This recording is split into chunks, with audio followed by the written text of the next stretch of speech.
Hello everyone, welcome back to my channel iconic Sangeeta maths academy.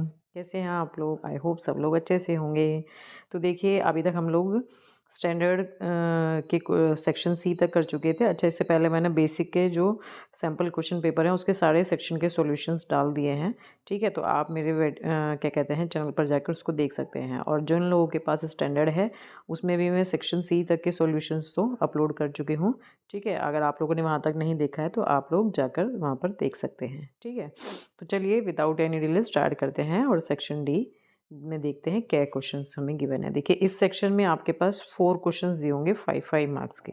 ठीक है, तो first question इसमें हमें गिवन है to fill a swimming pool 2 pipes are used. एक स्विमिंग पूल को भरने के लिए 2 पाइप्स का यूज़ होता है। सपोज एक पाइप लगा हुआ है ऐसे करके और एक और पाइप लगा हुआ है। ठीक है, if the pipe of large diameter, एक का जो डायमीटर है, ये जो डायमीटर है एक का बड़ा है और एक का जो डायमीटर है वो छोटा है ना। तो if the pipe of large diameter used, अगर जो लार्ज डायमीटर वाला पाइप है उससे 4 आवर्स लगते हैं भरने में, और the pipe of smaller diameter for 9 hours, जो क्या कहते हैं स्मॉलर डायमीटर वाला है उससे 9 घंटे लगते हैं। तो only half of the pool can be filled, है ना। तो 4 घंटे में और 9 घंटे में ये हाफ पूल जो है वो भर रहा है। ठीक है, find how long it would take for each pipe to fill, मतलब 4 घंटे में और 9 घंटा स्मॉलर वाला चल रहा है तो आधा ही भरा। अगर वो अलग अलग भरेंगे, इन्होंने पूछा है find how long it would take for each pipe to fill the pool separately. अलग अलग अगर उनको चला दिया जाए, इसको हम बंद कर दें और इसको चलाएं, या इसको हम बंद कर दें और इसको चलाएं, तो कितनी कितनी देर में ये उस क्या कहते हैं पूल को भर देंगे। If the pipe of smaller diameter takes, ये कह रहे हैं इफ़ द पाइप ऑफ जो स्मॉलर डायमीटर वाला जो पाइप है वो कितना 10 घंटे ज़्यादा ले रहा है किस वाले से, लार्जर डायमीटर वाले से। ठीक है, मतलब ये मान के चल लेते हैं कि जो क्या कहते हैं let the pipe of larger diameter, जो लार्जर डायमीटर वाला पाइप है वो कितने घंटे ले रहा है एक्स, तो जो स्मॉलर पाइप डायमीटर वाला पाइप होगा वो कितना टाइम लेगा एक्स प्लस 10 आवर्स, क्योंकि यहाँ पे इन्होंने ये गिवन है। ठीक है, तो ये चीज़ हमें गिवन हो गई। तो जो अब देखिए, अब हम क्या करते हैं, अब हम निकालेंगे जो पार्ट पूल का फिल होगा लार्जर पाइप के थ्रू 1 घंटे में, वो कितना होगा 1/x होगा। कितना होगा 1/x होगा। ठीक है, तो the part of the pool filled larger pipe through larger pipe in 4 hour, तो 4 आवर में कितना हो जाएगा, वो 4/x हो जाएगा, है ना। ये 1/x ही तो होगा कि 1 घंटे में वो x पार्ट भर सकता है। ठीक है, तो the part of the pool filled by larger pipe in 4 hours 4/x हो जाएगा। ठीक है, इसी तरह से the part of the pool filled by smaller, जो स्मॉलर पाइप है उसके थ्रू 1 घंटे में अगर 1/x प्लस 10 भर रहा है, क्योंकि जो स्मॉलर पाइप है वो कितना ज़्यादा टाइम ले रहा है, 10 घंटे ज़्यादा ले रहा है लार्जर वाले से। ठीक है, तो 9 घंटे में वो कितना पार्ट भर देगा बताइए, 9 घंटे में वो 9/x प्लस 10 भर देगा। ठीक है, अब अकॉर्डिंग टू क्वेश्चन हमें गिवन क्या है कि जो लार्जर पाइप है वो अगर 4 घंटे और जो स्मॉलर पाइप है वो अगर 9 घंटे यूज़ हो रहा है तो half of the pool can be filled, तो हाफ पूल जो है उसका जो हाफ पार्ट है सिर्फ वही फिल हो रहा है। ठीक है, तो हम ये अकॉर्डिंग टू क्वेश्चन हम यहाँ क्या कह देंगे कि ये जो पार्ट फुल हुआ, ये 4 घंटे में और 9 घंटे में जो फिल हुआ है वो कितना है, हाफ ही पार्ट है। अब इसको आप सॉल्व कर लीजिए। जब हम सॉल्व करेंगे तो इसको एलसीएम ले लेंगे, ये इसके साथ मल्टीप्लाई हो जाएगा, ये इसके साथ मल्टीप्लाई हो जाएगा। ठीक है, एंड देन उसके बाद हम इसकी क्रॉस मल्टीप्लिकेशन करेंगे तो हमारे पास क्या आ जाएगा, 2 इंटू ये 4 प्लस 9 13 हो गया, और ये 40 एज इट इज़, और इसकी मल्टीप्लिकेशन 1 के साथ करी तो ये एज इट इज़ आ गया। तो क्या आ गया आपके पास एक्स स्क्वायर प्लस 10x, और ये 13 2 26, इसको हम उधर ले गए, ये माइनस के 26 हो गया, 40 को भी उधर ले गए, तो 2 के साथ मल्टीप्लाई होगा 40 तो ये 80 हो जाएगा, इसको भी हम इधर ले आए। तो ये हमारे पास इक्वेशन बन गई है quadratic, x square minus 16x minus 80 equals to 0। अब इसको हम क्या करेंगे, इसके फैक्टर्स निकाल लेंगे। ठीक है, तो फैक्टर्स निकालने के लिए आपको पता ही है कि हम क्या करते हैं, जो भी हमारी ये टर्म होती है इसको हम स्प्लिट कर देते हैं इसके फैक्टर्स निकाल के। तो हमारे पास जो हमने इसको स्प्लिट किया तो हमारे पास 20 और 4 हो गया, -20 और 4 सॉल्व करेंगे तो -16 भी आ जाएगा, है ना। -20 प्लस 4 करेंगे तो, और 20 इंटू 4 करेंगे तो हमारे पास 80 भी आ जाएगा। तो इट मीन्स हमारे पास क्या फैक्टर्स बन गए, x -20 और x + 4। तो यहाँ से हमें क्या क्या वैल्यू मिली, 20 और -4 मिली। ठीक है। अब ये जो हमारे पास 20 और -4 है, जो भी हम यहाँ पे निकाल रहे हैं, जो टाइम निकाल रहे हैं, वो हमारा नेगेटिव में तो हो नहीं सकता, तो हम पॉजिटिव वाली वैल्यू को ले लेंगे। तो इट मीन्स जो पाइप है लार्जर डायमीटर वाला, वो कितना टाइम ले रहा है, 20 घंटे। तो जो स्मॉलर डायमीटर वाला पाइप है वो कितना टाइम लेगा, 30 घंटे ले लेगा, क्योंकि एक्स की वैल्यू क्या आई है, 20 आई, तो 20 + 10 30 आवर्स हो जाएगा। ठीक है। नेक्स्ट इसी के और पार्ट में क्वेश्चन गिवन है, in a flight of 600 kilometre an aircraft was slowed down due to bad weather, है ना। कभी कभी मौसम ख़राब हो जाता है, तो जो एयरक्राफ्ट है उसकी जो स्पीड है वो कम हो गई है। It's average speed for the trip was reduced by, जो उसकी पहली स्पीड थी वो बैड वेदर के कारण क्या हो गई, 200 किलोमीटर पर आवर कम हो गई from its usual speed, and the time of the flight increase by, और जो टाइम मान लो 2 घंटे में पहुंचनी थी, तो वो अब ढाई घंटे में पहुंचेगी। ठीक है। Find the schedule duration of the flight. तो ये कह रहे हैं अब शेड्यूल जो ड्यूरेशन है फ्लाइट की वो आप बताइए क्या थी पहले, है ना। तो हमने क्या ले लिया, जो ओरिजिनल स्पीड है एयरक्राफ्ट की वो suppose x kilometre per hour मान ली। तो जो रिड्यूस मतलब जब बैड वेदर हुआ, तो बैड वेदर के कारण जो एवरेज स्पीड अब रिड्यूस हो गई, वो क्या रह जाएगी, x - 200। ठीक है। डिस्टेंस कितना कवर करना है, 600 का। तो हमारे पास फॉर्मूला क्या होता है, s = d/t होता है। तो हम यहाँ पे लगा देंगे स्पीड = किसके लिए, जब ओरिजिनल स्पीड पर चल रही है तब। तो क्या हो जाएगा, डिस्टेंस अपॉन टाइम हो गया, है ना, ओरिजिनल स्पीड पर। Again duration of flight eight reduced speed, reduced speed कितनी है उसकी, x - 200 है, और डिस्टेंस तो सेम ही रहेगी, तो डिस्टेंस अपॉन ये हो गया। ठीक है।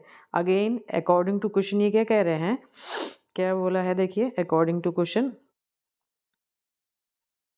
N aircraft was slowed down due to, यहाँ देखिए इंक्रीज बाय 30 मिनट। 30 मिनट का मतलब कितना हुआ, ये आर में हमने आ रहा है ना हमारे पास सब चीज़ें, तो इसे हम क्या करेंगे, 30/60 को आर में कन्वर्ट करेंगे, तो ये कितना आएगा, 1/2 आएगा, 1/2 आर।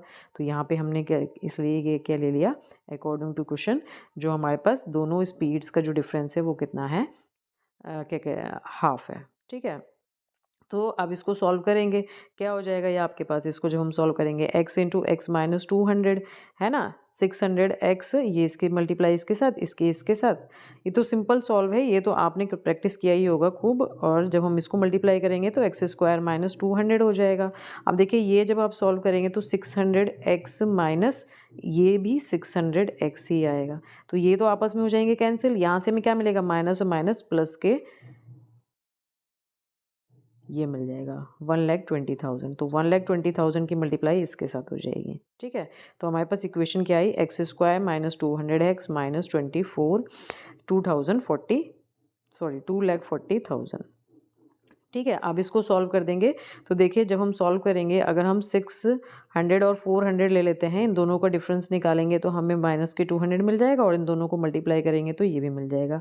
इसको आप फैक्टराइज करके देख लीजिए, इस सारे को करने की ज़रूरत नहीं है, 6 और 4 से भी पता चल जाएगा आपको। ठीक है।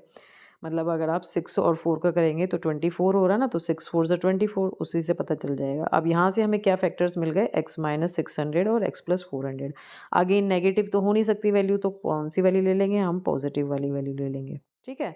तो इट मीन्स जो ओरिजिनल स्पीड थी एयरक्राफ्ट की वो कितनी थी, 400, है ना। तो ड्यूरेशन क्या रही होगी, उसने क्या पूछा है, जो शेड्यूल रही होगी ड्यूरेशन फ्लाइट की ओरिजिनल स्पीड पर, वो कितनी होगी, 600x अपॉन ही तो ली, 600/x ही तो ली थी। तो x की वैल्यू क्या आई हमारे पास, 600 आई, तो 600/600, इट मीन्स 1 घंटे में वो पहुंचनी थी।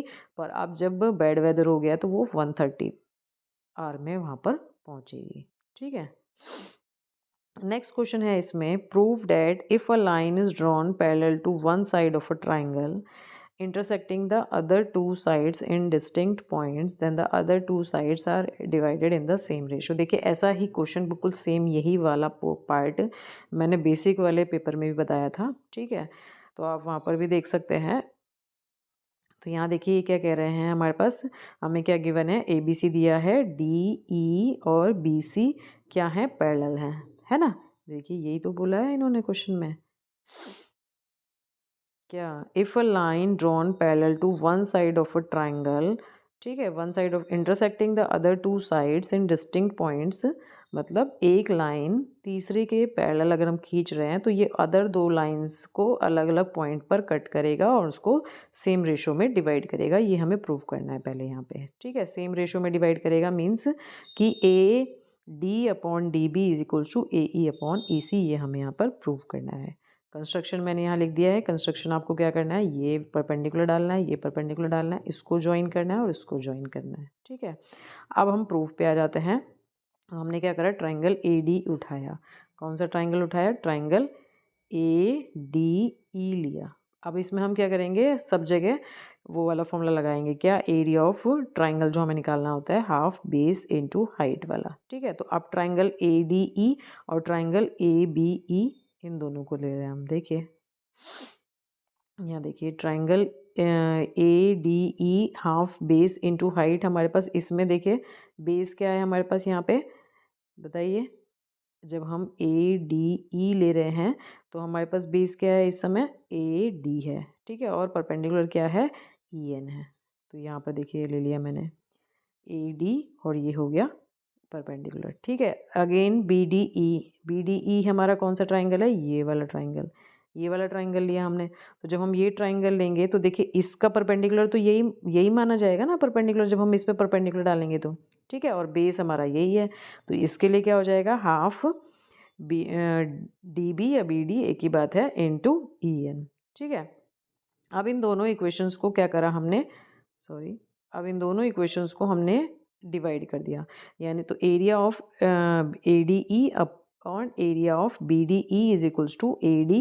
देखिए हाफ से हाफ कैंसिल हो जाएगा, ई एन से ई एन कैंसिल हो जाएगा, तो हमारे पास क्या बचेगा, A D upon D B बच जाएगा, ठीक है। सिमिलरली अब हमने दूसरा ये वाले ट्राइंगल्स लिए, कौन कौन से, देखिए ट्राइंगल एक तो यही वाला लेना है। अब इस समय हम इसको बेस और इसको परपेंडिकुलर लेके चलेंगे तो कितना हो जाएगा, हाफ ए ई इंटू डी एम, है ना। और इसी तरह से ये वाला ट्राइंगल लेके चलेंगे डी ई सी, तो ई हाफ क्या हो जाएगा, ई सी इंटू डी एम ही हो जाएगा, है ना, वही जो हम कह रहे हैं डी एम।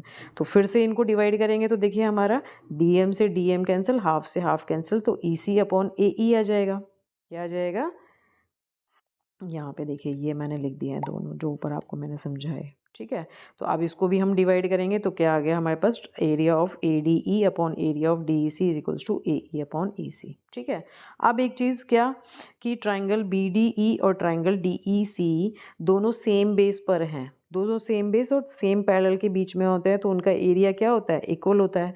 तो एरिया, इसका एरिया इसके इक्वल हो जाएगा, है ना, इसका एरिया क्या हो जाएगा, इसके इक्वल हो जाएगा। मीन्स यहाँ पे ये कहना चाह रहे हैं कि ये वाला जो ट्राइंगल है और ये वाला जो ट्राइंगल है ये सेम बेस पर है बीसी पर और दो पैरेलल लाइंस के बीच में, तो इस वाले ए ट्राइंगल का एरिया और इस वाले ट्राइंगल का एरिया सेम हो जाएगा। तो हम यहाँ पर क्या कर सकते हैं, जो हमारे पास ये आया है यहाँ पर हम क्या करेंगे, from equation A and B, पहले तो हमारे पास क्या हो जाएगा, area of A D E and B D E, ठीक है, equals to area of A D E upon D E C, है ना। यहाँ पर हमने क्या कर दिया, बी डी ई की जगह डी ई सी रख दिया, तो ये हमारे आपस में क्या हो जाएंगे, फिर इक्वल हो जाएंगे। तो यहाँ इसकी वैल्यू क्या थी, A D upon D B, और इसकी वैल्यू क्या थी, ए ई अपॉन ई सी। तो ये प्रूव हो गया हमारे पास कि ए ये सेम रेशो में से डिवाइड करता है, ठीक है। इसका नेक्स्ट पार्ट था, इसी में एक चीज़ और इन्होंने पूछी है इसमें, using the above theorem prove that a line segment through the point of intersection of the diagonals and parallel to the base of the trapezium divides the non parallel sides in the same ratio, ठीक है। जो non parallel sides हैं, अब हम trapezium में अगर ले लें ये, ठीक है, ये जो हमारी नॉन पैरेलल साइड्स हैं इसके ये जो डायगोनल्स हैं, ठीक है, यहाँ से जब हम क्या कर रहे हैं कि लाइन खींच रहे हैं तो ये इसको सेम रेशो में ही डिवाइड कर रहा है, यानी A E upon E D is equals to B F upon F C, ये हमें प्रूफ करना है। तो ये तो बहुत ईजी है। अभी जो हमने ऊपर क्या कहते हैं प्रूफ किया उसी थ्योरम को यूज़ करेंगे। ट्राइंगल ए थोड़ा सा नीचे करते हैं, ट्राइंगल ए डी बी में अगर हम ऊपर वाली जो हमने थ्योरम ली है वो लगा दें तो क्या हो जाएगा हमारे पास, देखिए ये बताइए क्या हो जाएगा, ये हो जाएगा ई ओ क्या है, पैरेलल है डी सी के, तो A E upon E O, A E upon E D, sorry A E upon E D is equals to A O upon O C हो जाएगा। सॉरी ये वाला ट्राइंगल लिया हमने। तो A E upon E D is equals to B O upon O D हो जाएगा, यहाँ देखिए हो जाएगा ना। सिमिलरली अब अगर हम कौन से ट्राइंगल को ले रहे हैं, बी डी सी को ले रहे हैं, बी डी सी को ले रहे हैं, तो B F upon F C is equals to B O upon O D हो जाएगा, है ना। तो देखिए दोनों के क्या हैं, ये वाले इक्वल हैं, तो इट मीन्स ये वाली वैल्यूज़ भी क्या हो जाएंगी, आपस में इक्वल हो जाएंगी। तो हमें क्या मिल गया कि A E upon E D is equals to B F upon F C है। ठीक है, बस यहीं तक हमें इसको प्रूव करना था। तो देखिए मैं हर एक सेक्शन को, जो ज़्यादा बड़ा सेक्शन है उसको भी 2 पार्ट्स में करके वीडियो डाल रही हूँ, अदरवाइज़ बहुत लंबी वीडियो हो जाती है, फिर आप लोगों को भी बहुत प्रॉब्लम होती है उसको सॉल्व करने में, ठीक है, समझने में।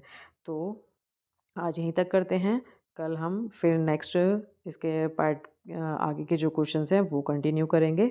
और अगर आप लोगों को ये वीडियो ज़रा भी अच्छी लगी है तो प्लीज़ इसे लाइक ज़रूर करें, ठीक है, एक लाइक तो ज़रूर दे दें, उससे तो कुछ भी नहीं होता, ठीक है, थोड़ा सा मोटिवेशन मिलता है बस, और कुछ नहीं। सब्सक्राइब आप करना चाहें करें, आपको लगता है कि आपको लगता है कि करने से आपको कोई बेनिफिट है तो करें, ठीक है, अदरवाइज़ एक लाइक तो ज़रूर कर दें, ठीक है, और कमेंट करके बताएं कि आपको वीडियो कैसा लगा। तो मिलते हैं नेक्स्ट वीडियो में, तब तक के लिए बाय।